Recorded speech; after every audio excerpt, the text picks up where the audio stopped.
ہم وہی کہیں گے جو ہمارا دین ہم کو بتاتا ہے. عمل کرو تو تمہارا بھلا ہے. الحمدللہ رب العالمین والصلاة والسلام على سید الانبیاء والمرسلین. اما بعد، اعوذ باللہ من الشیطان الرجیم. بسم اللہ الرحمن الرحیم. ان اللہ وملائکتہ یصلون علی النبی یا ایہا الذین آمنوا صلوا علیہ وسلموا تسلیما.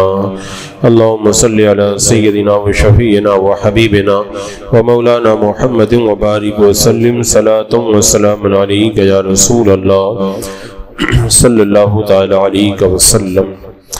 وما كان لمؤمن ولا مؤمنة إذا قضى الله ورسوله أمرا أن يكون لهم الخيرة من أمرهم ومن يعص الله ورسوله فقد ضل ضلالا مبينا. اور نہ کسی مسلمان مرد نہ مسلمان عورت کو پہنچتا ہے کہ جب اللہ و رسول کچھ حکم فرما دے تو انہیں اپنے معاملہ کا کچھ اختیار رہے، اور جو حکم نہ مانے اللہ اور اس کے رسول کا وہ بے شک سری گمراہی میں بہکا. یہ آیت کریمہ اور اس کے بعد والی آیات میں جس بات کی طرف اشارہ کیا گیا ہے، جس بات کا ذکر کیا گیا ہے، وہ حضرت زید بن حارثہ اور حضرت زینب بنت جہش رضی اللہ تعالی عنہما کے نکاح کا ذکر ہے.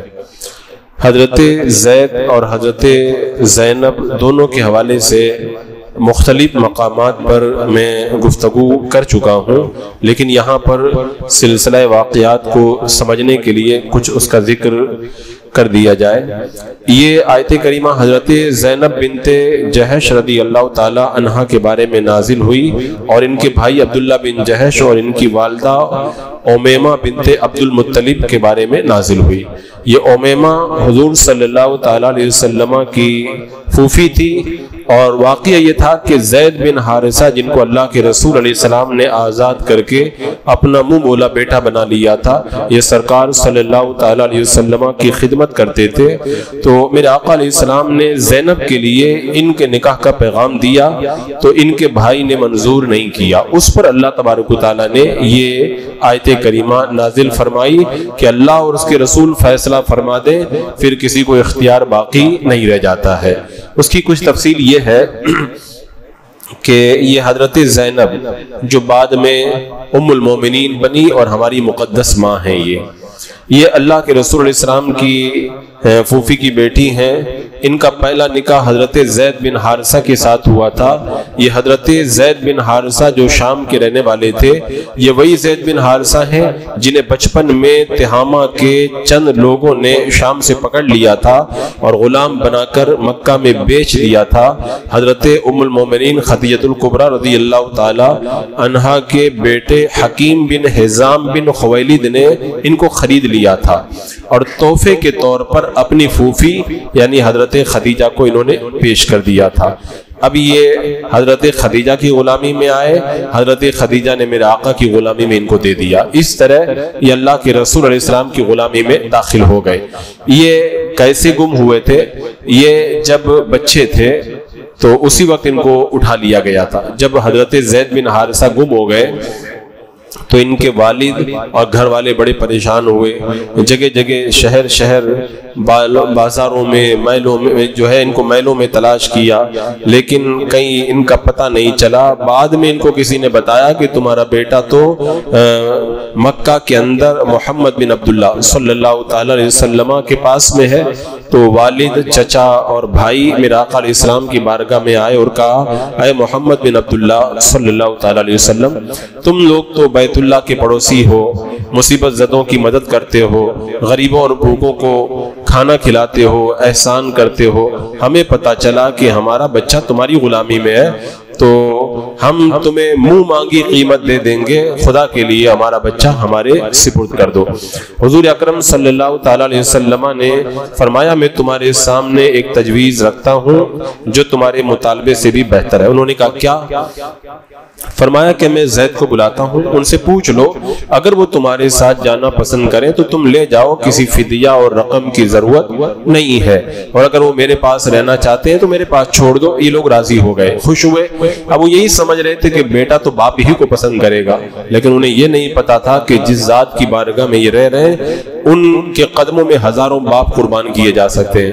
حضرت زید حاضر ہوئے، حضور اکرم صلی اللہ علیہ وسلم نے پوچھا کہ کیا تم ان لوگوں کو پہچانتے ہو؟ کہاں حضور پہچانتا ہوں، یہ میرے باپ حارثہ ہیں، یہ میرے چچا ہیں، یہ میرے بھائی ہیں۔ حضرت زید ان سے ملے، بغلگیر ہوئے، معانقہ کیا، اپنوں کو دیکھ کر خوش ہوئے۔ بڑے زمانے کے بعد ملاقات ہوئی تھی۔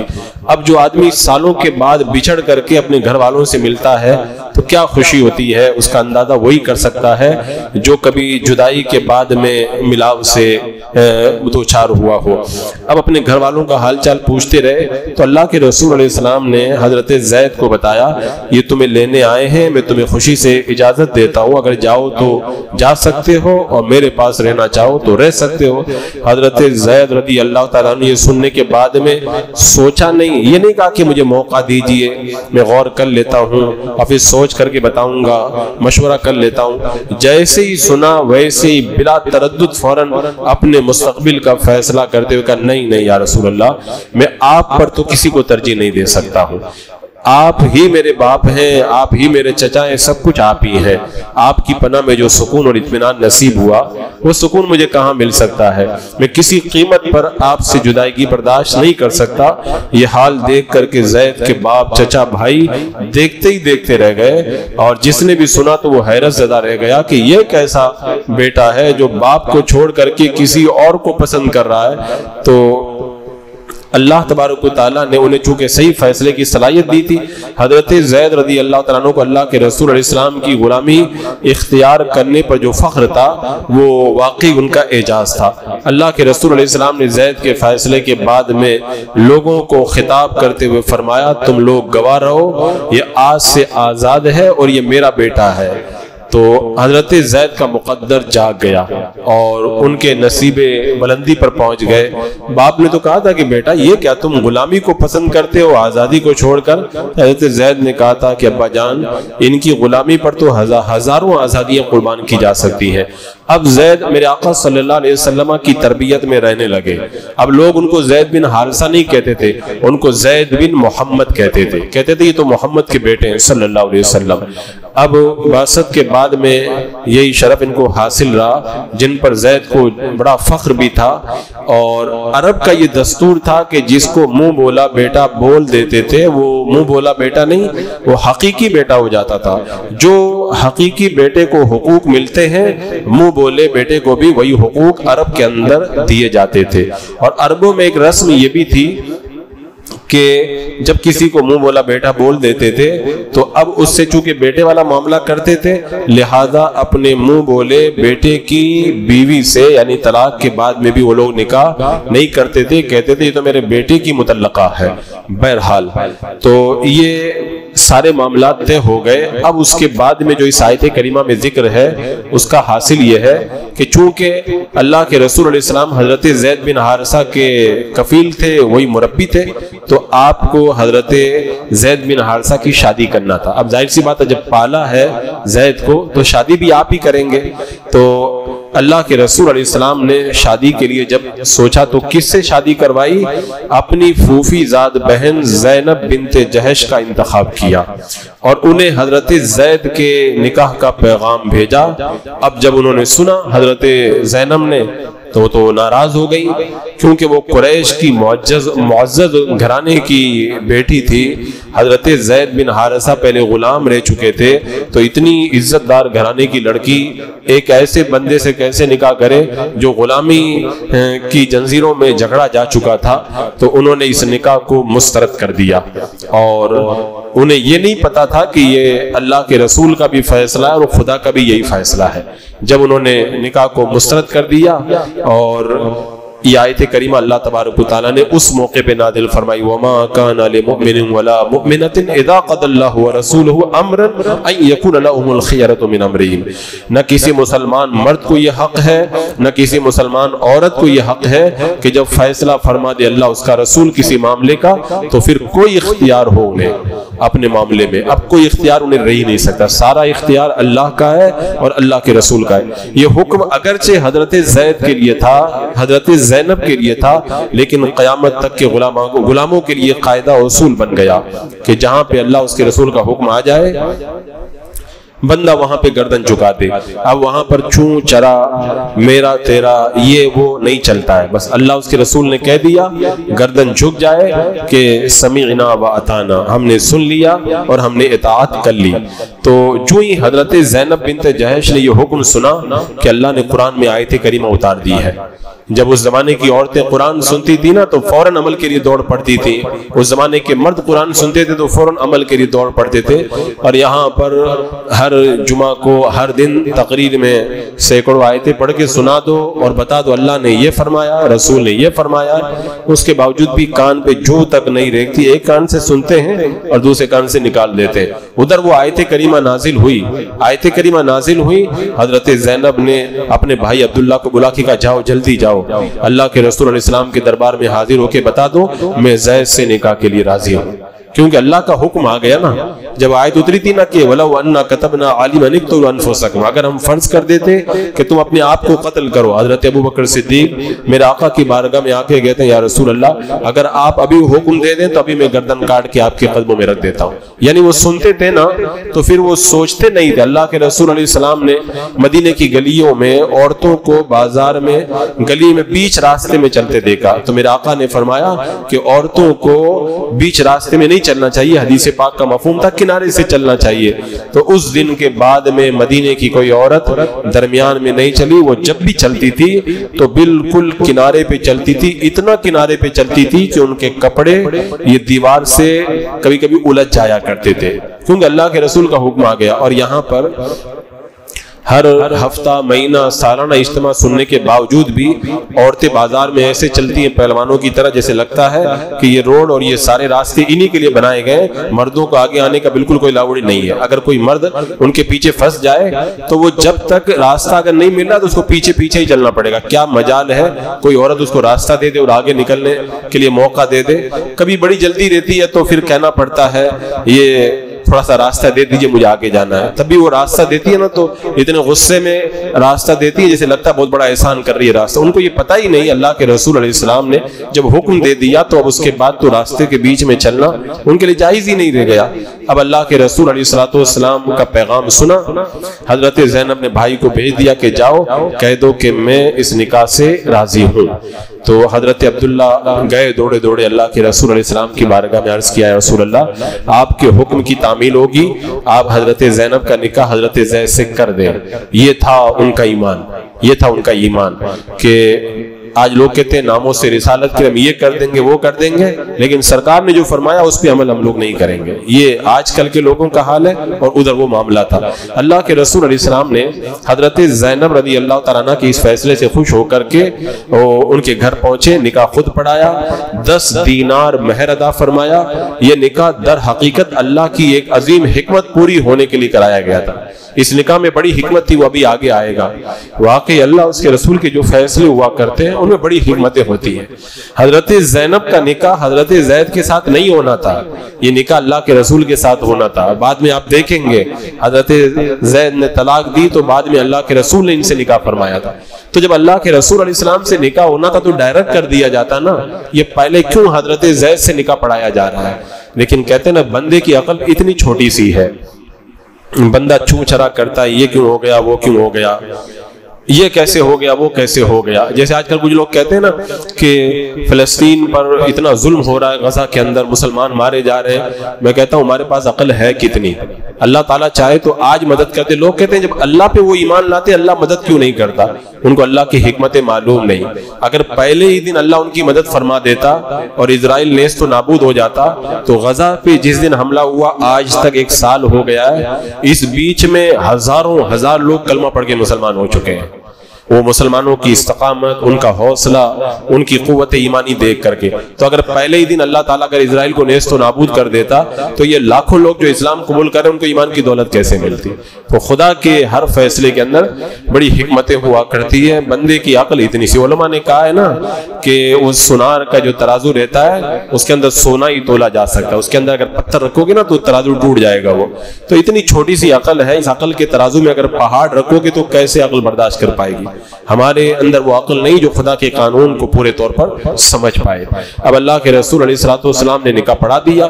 چند دن کے بعد میں حضرت زینب حضرت زید کے درمیان اختلاف شروع ہو گیا. اب دونوں کے اندر بڑا فرق تھا. ایک عالی گھرانے کی شریف خاندان کی عورت تھی اور ایک وہ جو بچپن ہی کے اندر اپنے گھر سے جدا ہو گئے تھے. اگرچہ انہیں میرے آقا صلی اللہ علیہ وسلم کی تربیت ملنے کے بعد میں وہ اعلی اوصاف ملے جن پر شرفاء بھی ناز کرتے تھے. بہرحال حضرت زید ایک دن تنگ آ کے میرے آقا علیہ السلام کی بارگاہ میں آئے گا، یا رسول اللہ میں طلاق دینا چاہتا ہوں. اللہ کے رسول علیہ السلام نے انہیں سمجھایا اور بتایا کہ نہیں، ابھی تم طلاق مت دو، ابھی تم طلاق مت دو. اس کے اندر بڑی حکمتیں تھی جن کا ذکر آنے والی آیات کے اندر آ رہا ہے. تو یہاں پہ اللہ تبارک و تعالیٰ نے جو یہ فرمایا کہ جب اللہ اس کے رسول فیصلہ فرما دے تو پھر مسلمانوں کو گردن جھکا دینا چاہیے. اس کی وجہ بھی ہے. اسی طرح کا ایک معاملہ اور بھی پیش آیا تھا. حضرت سعد رضی اللہ تعالیٰ عنہ وہ کالے تھے، تو ایک بار اللہ کے رسول علیہ السلام نے ان سے فرمایا کہ تم شادی کیوں نہیں کر لیتے؟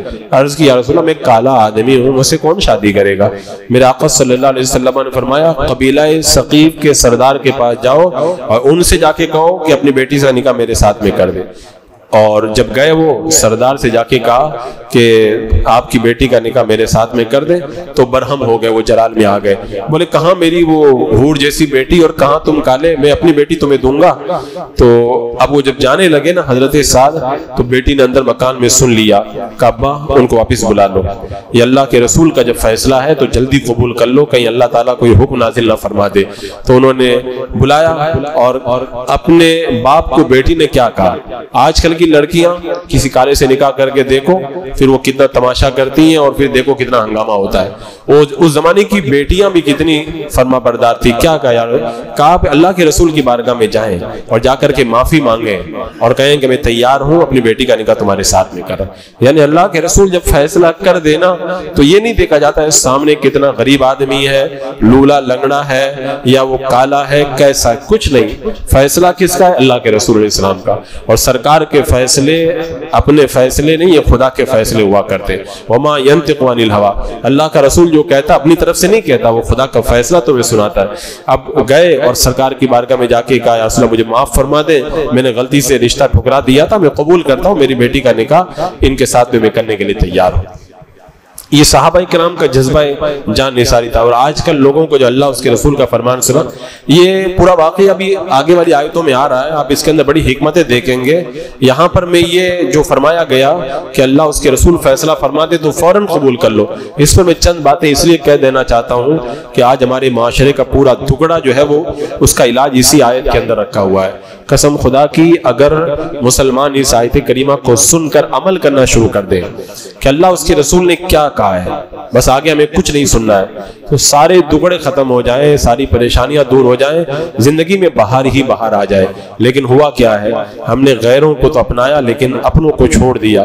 آج کوئی بھی آپ مسئلہ لے کر کے دیکھ لیں، آپ ڈاکٹر کی بات کہیں گے تو لوگ مان لیں گے لیکن حدیث پاک سنائیں گے تو نہیں مانیں گے. جیسے مثال کے طور پر یہ دیکھ لیں کہ ڈاکٹر نے کہا یہ مت کھاؤ تو لوگ فوراً مان لیتے ہیں، لیکن کہو سرکار نے فرمایا ہے کہ یہ کھانا جائز نہیں ہے، پھر دیکھو کتنے لوگ اس پر عمل کرتے ہیں.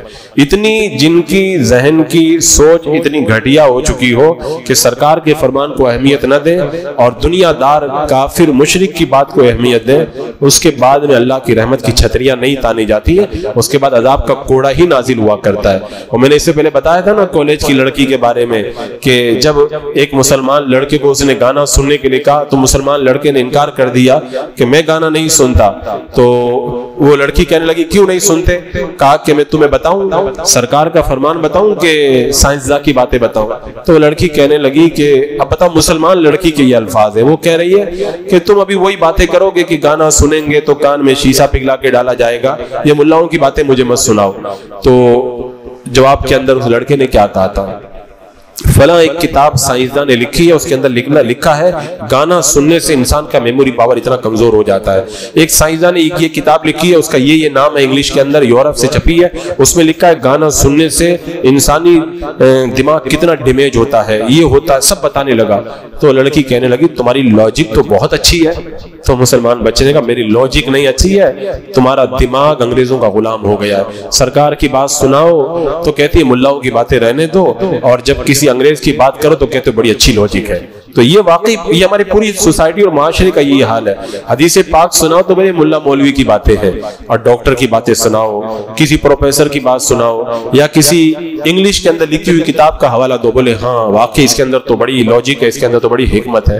تو جن کا دماغ انگریزوں کی لاجک کو خوب قبول کرتا ہو اور اللہ اس کے رسول کے فرمان کے اندر جنہیں کوئی لاجک اور کوئی حکمت نظر نہیں آتی، وہ قوم کیا ترقی کرے گی؟